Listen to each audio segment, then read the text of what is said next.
Met Police 2, Beaconsfield Town 3. Following two promising performances at the start of the season, your side has fallen short here tonight. What's your assessment of tonight's game?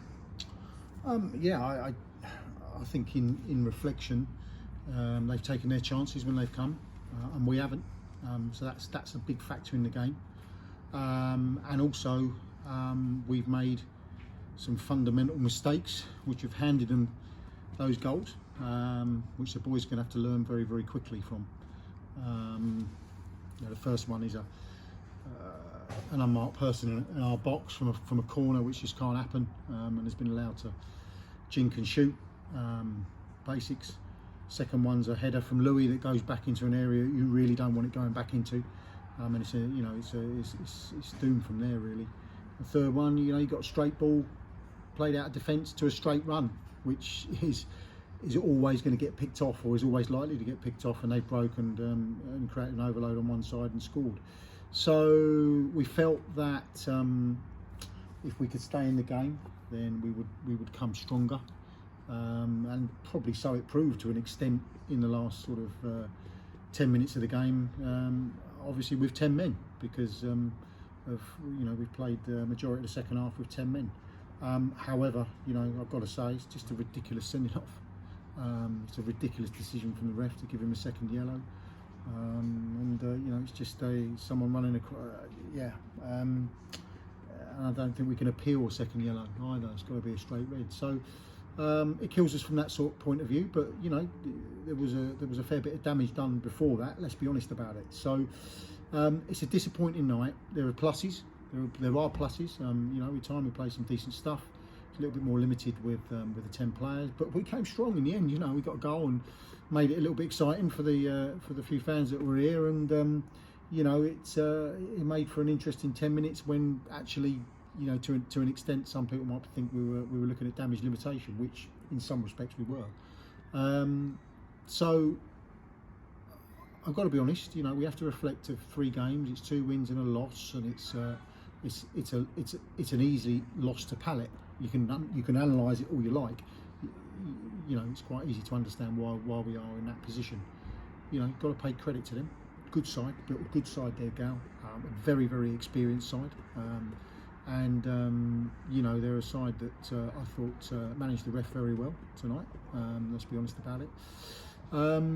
So we just have to move on to what will be another experienced side on Saturday, because we're lacking a few players at the minute. There's a few walking wounded, and these are young guys that are learning their trade, and we have to remember that, because the euphoria, I suppose, of winning the first 2 games is not necessarily lost on me. You don't overanalyse that too much and get overexcited. It's a new group. We've lost 7 players in the summer. We've lost 7 experienced players in the summer, and we're asking lads who are inexperienced at this level, good players, to step up, and unfortunately that's going to have a few ups and downs as we go. And it feels like we're talking about this every week, but in terms of injuries, likes of Tom Reed, George Frith, Luke Robertson, any updates on them? Well, Robbo's played a couple of half hours for the reserves. He's not quite ready to come back in. He's a club captain, and we have to treat him well.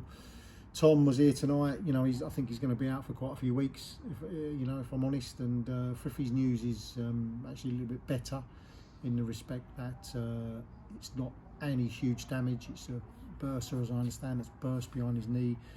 It's difficult to say when he'll be back, but it's certainly it's not an injury that's got any severe damage. It's something that just needs to go away, and whether that's within the next couple of weeks, we'll have to just wait and see. But good to see Didi back on the bench tonight. Probably should have played some, probably could have done playing some minutes before we put him on the bench, and that's the reason we didn't really put him on, because at 3-1 down, you're looking at the fact of you'd rather he trained. He came in late. He wasn't supposed to be on the bench, if I'm honest, because someone pulled out last minute. So yeah, we just listen. I'm not going to dwell on it. We will overanalyse it, and we will analyse it very much so, because it needs to have that. The boys need to understand where they've gone wrong tonight. In my view, contributing to all 3 of the goals that we conceded, and they also need to know where they've gone well tonight. and where they've gone well over the first 3 games. So, you know, this is a good group. It's a young group, and it's a group that is causing teams problems.